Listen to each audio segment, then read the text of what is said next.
Ok, bonjour. Alors désolé, je suis ni rappeur ni DJ. Je suis là pour vous parler de police, mais de police de glyphes. Alors juste petit fun fact, le truc poup poup, assassin de la police, c'est une hallucination auditive en fait.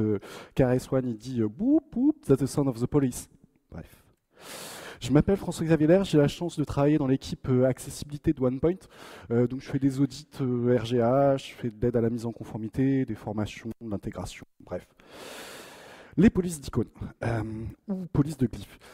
C'est quoi? En fait, c'est une technique qui permet d'utiliser une police de caractères. Donc normalement, les polices, ça nous sert à afficher des caractères. Mais là, on va l'utiliser. Je dis utiliser, c'est plutôt on va la détourner pour afficher des petites icônes et des glyphes qu'on va mettre sur nos sites internet. Et là, un, deux, ouais. Là, vous allez vous dire, mais pourquoi on fait ça? Pourquoi on détourne une technique pour faire ça? Et pour question, oh, on va monter dans la DeLorean et puis faire un petit retour vers le futur. Quand j'ai commencé à faire des sites web, on avait pas de format vectoriel. Donc, on n'avait que des JPEG, des GIFs, des PNG, voire même des BMP pour les plus mauvais d'entre nous. Et donc, qu'est-ce qu'on faisait? Comme c'était pas vectoriel, si on avait besoin d'une image à différentes tailles, on était obligé d'avoir plusieurs images. Si on avait besoin de la même image sur différentes couleurs, pour gérer des effets de hover par exemple, on était obligé de créer une image par couleur. Là, vous avez un magnifique calque Photoshop d'un vrai projet qui date un peu. Donc tout ça, vous imaginez, c'était bien la galère. Le plus fun, c'était si on devait gérer de la transparence. Parce que les PNG à l'époque, c'était pas encore bien supporté, notamment par notre regretté, non pas regretté, Internet Explorer. Donc on utilisait Photoshop et il simulait les détourages en faisant un petit dégradé. Donc, ce qui veut dire qu'on était aussi obligé de se taper une image par fond dégradé qu'on devait utiliser. On se retrouvait avec des tonnes d'images, bref, c'était l'horreur. En plus, à l'époque, on n'avait pas HTTP2, ou peu, donc ça faisait plein de requêtes, c'était pas cool.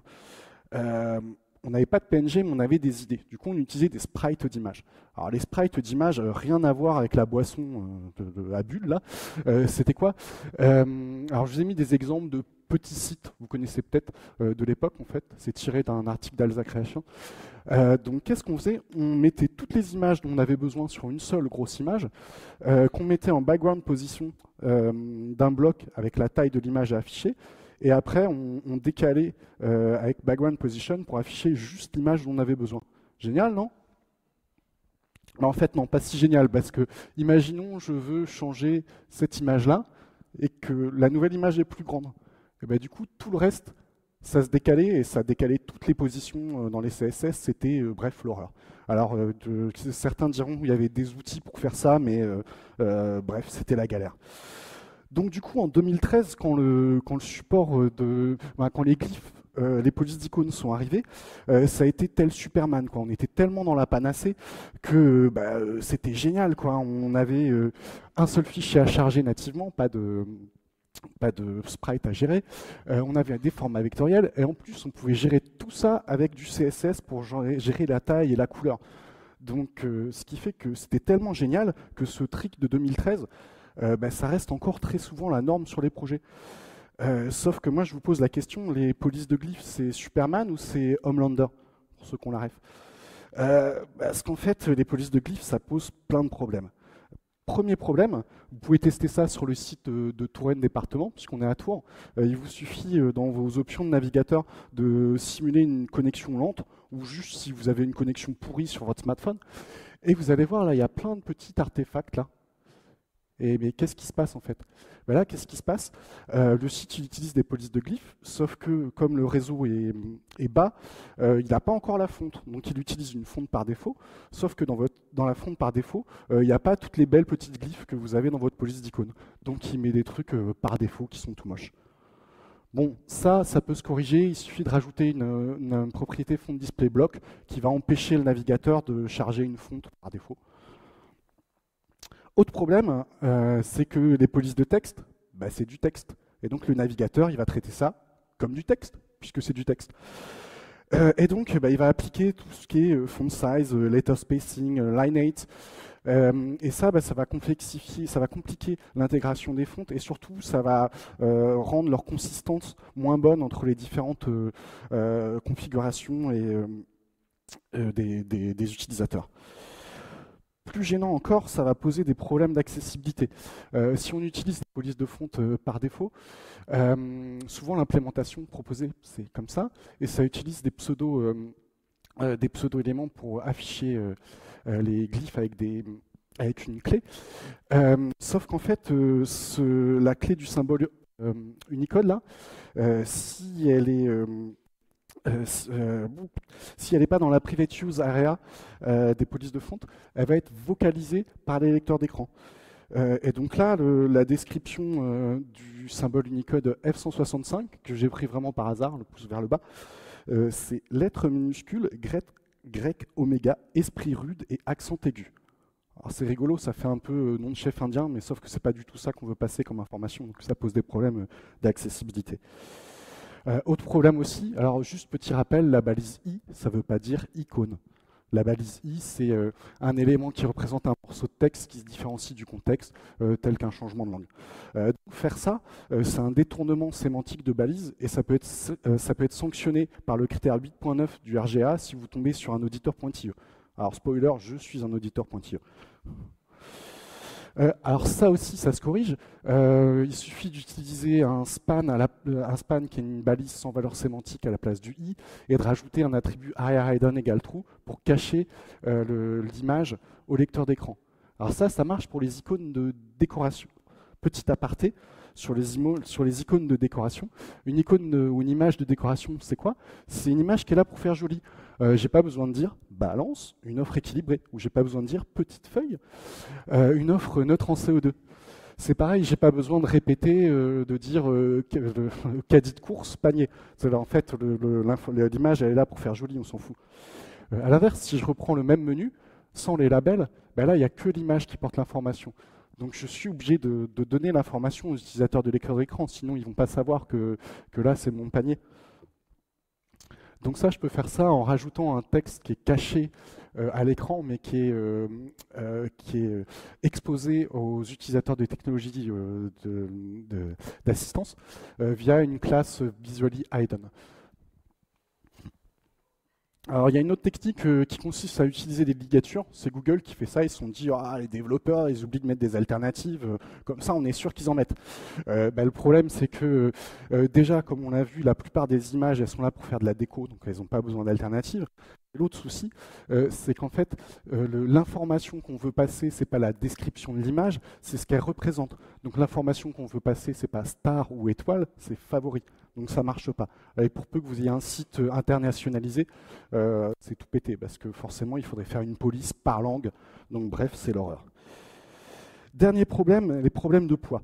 Alors j'ai eu l'idée de ce talk sur un projet qu'on commençait dès le départ, et on devait utiliser une dizaine d'icônes matérielles Google. Et donc, un développeur qui bosse avec nous, il avait importé les glyphes matériels. C'est Google, ça doit être bien, non? Sauf qu'en fait, quand on regarde l'implémentation par défaut de Google, il charge une police de fond variable. Et si on regarde un peu, il transfère 2,9 mégas. Fontosum, c'est un tout petit peu mieux. La police, elle fait hop. Alors, ça slide pas. Merde, hop. Hop, Fontosum c'est un peu mieux. La police elle fait que 150K, mais par contre il rajoute toute une tartine de CSS, on ne sait pas trop pourquoi, donc on arrive à 186K. Là vous allez me dire, hey, il y a un mode SVG. Ouais, on va faire le mode SVG. Et là, en fait, c'est le drame, parce qu'en fait, c'est pas un vrai mode SVG. Ce qu'il fait, il charge un méga script pour réinjecter du SVG dans le code, et on se retrouve avec 520K transférés. Donc première conclusion, ne vous fiez jamais aux dépendances. Regardez toujours ce qu'elle fait. C'est jamais anodin d'insérer une dépendance sur votre site. Deuxième conclusion, je pense que vous voyez venir la fiche de film qui suit. Voilà, super size me. Le problème avec les polices d'icônes, c'est qu'on est dans la surconsommation. Au final, sur mon projet, on a utilisé 22 icônes. Ça faisait 26K avec des SVG.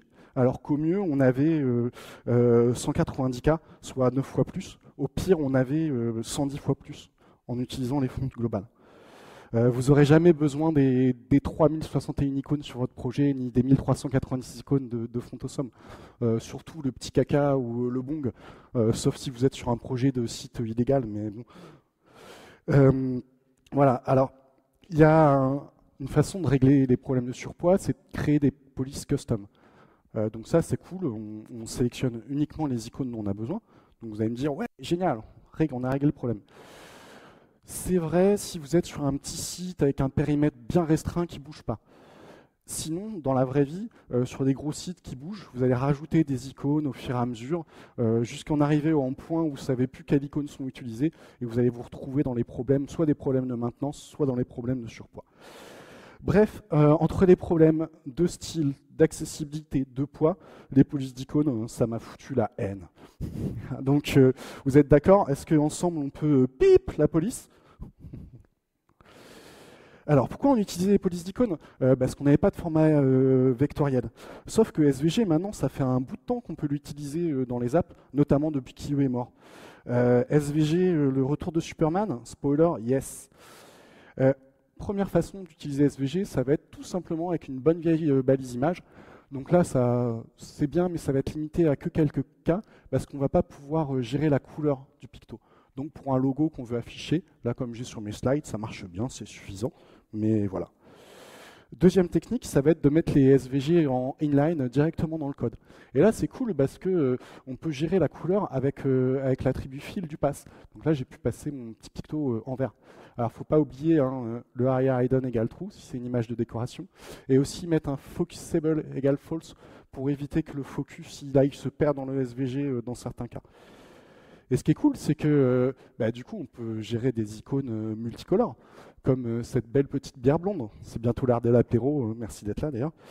Et puis, qu'est-ce qui se passe si vous n'aimez pas les blondes? En fait, on peut gérer ça avec des classes. Donc, si vous n'aimez pas les blondes, vous pouvez prendre une stout ou une neipa, vous avez juste à changer vos classes CSS. Encore plus fort, avec Current Color, vous pouvez vous synchroniser sur la couleur du parent. Donc là, le SVG, il a été réglé pour se remplir avec la couleur du parent, ce qui fait que si j'arrive à survoler avec ma souris, il passe en vert de façon synchronisée avec le bouton. SVG, c'est aussi le retour des sprites. Le retour des morts vivants. Bref, donc les sprites. Sauf que là, c'est pas du tout la galère comme on avait avant. En fait, ce qu'on fait, c'est on fait une grosse image dans laquelle on injecte tous les pictos dont on a besoin, en leur mettant un ID pour pouvoir les instancier. Et après, dans notre document, avec la balise SVG, on appelle l'image. En instantiant l'image qu'on souhaite, un petit peu comme le système d'encre dans HTML. Et donc, c'est beaucoup plus simple à gérer. Moi, je reste toujours pas très fan de système de sprite, comme expliqué auparavant, mais dans certains contextes, notamment quand vous n'avez pas d'HTTP2, parce que ça arrive, ça peut être intéressant. Dernière façon, c'est d'injecter les SVG via du CSS. Alors, vous pouvez faire ça avec un SVG externe. Donc via la balise Qtont, tout simplement. C'est les mêmes problématiques qu'avec la balise image, c'est des cas limités parce qu'on ne peut pas gérer la couleur. Là, si je passe ma souris, hop, je ne peux pas synchroniser les couleurs. Hop.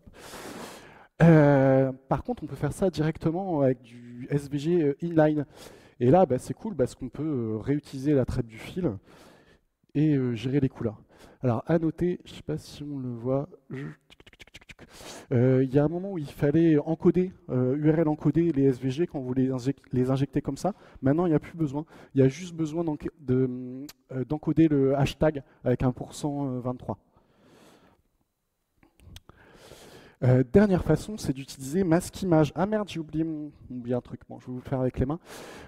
Alors comment ça marche? C'est similaire en fait à l'utilisation d'une background image, sauf que là, le noir de l'image va laisser passer le fond, tandis que le blanc va le cacher. Ce qui fait qu'on peut gérer directement les couleurs en changeant juste le background couleur. Donc là, j'ai mon picto qui à la base est noir, il va laisser passer le fond qui est bleu ou le fond qui est vert.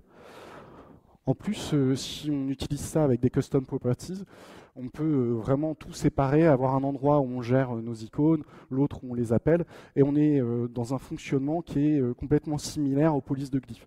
Donc c'est super parce que ça permet de ne pas changer les habitudes. On a une intégration qui est quasiment similaire aux polices de glyphes sans les inconvénients. Pour finir, n'oubliez pas d'optimiser vos SVG. Surtout si vous les faites via des outils, souvent ils ne sont pas optimisés. Donc là, je vous ai mis un petit lien avec plein de ressources pour optimiser vos SVG, soit manuellement, soit direct dans votre CI/CD. Voilà, c'est tout. Si vous avez bien aimé le talk, n'hésitez pas à me faire des feedbacks positifs. Si vous n'avez pas aimé, oubliez, c'est pas la peine.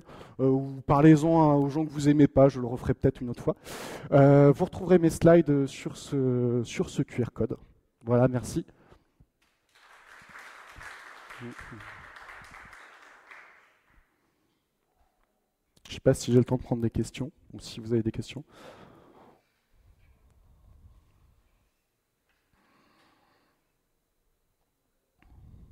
Ok, merci.